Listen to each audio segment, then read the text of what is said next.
Hi, I'm Jonathan Shine with National Real Estate Investor, and we're at the National Net Lease Investment Conference in Chicago, and we're sitting with Mike Krasucki, Real Estate Vice President at Walgreens, who just participated in our retail panel. Mike, how are you? I'm doing great. Thank you for participating. First of all, what were your takeaways in this particular panel, as you are an end user, you are an occupier of space?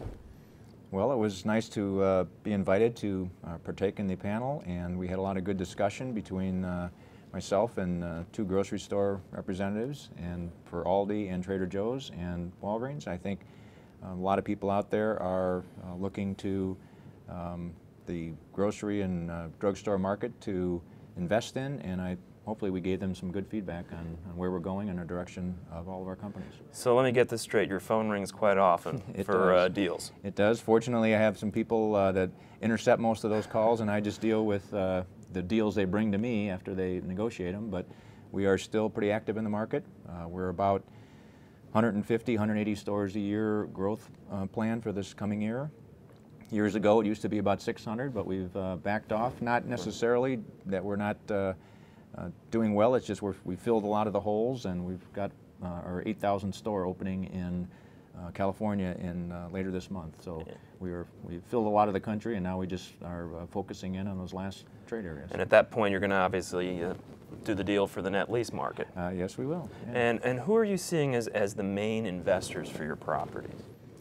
You know, there's still the mom and pops are buying these as they get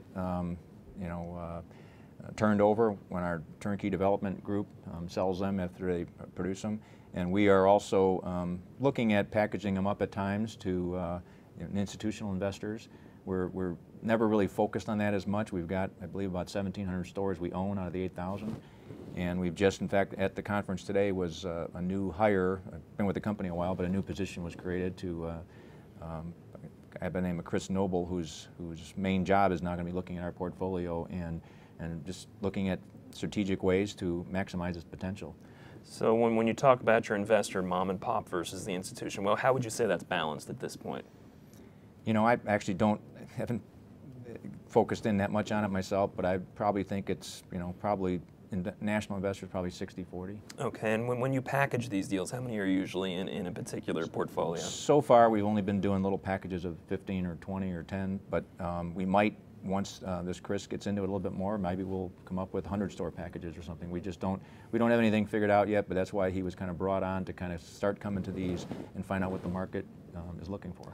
And when you look at even putting together these packages, are they usually just regional, or could it be any place in the country? For the most part, I think they're just across the country, just a package that is not focused on any one area. And from your point of view, or Walgreens' point of view, as we wind down, how do you see development over the next 12, 24, 36 months? In terms of our growth pattern, it's probably going to be about the same for the next several years. We're looking at about that 180 store with maybe 30 or 40 of those being relocations rollout. And we're used to be where we were kind of racing to get to a target goal, and we're taking maybe more deals than we should have, or lesser deals than we should have. But now we're sending it through a very rigorous financial model, and if it doesn't make the numbers, we don't care if we don't make the number. But that's kind of what we're looking for in an overall development package. Well, Mike Krasucki from Walgreens, I want to thank you for participating in the National Net Lease Investment Conference. Thanks for having me. Take care.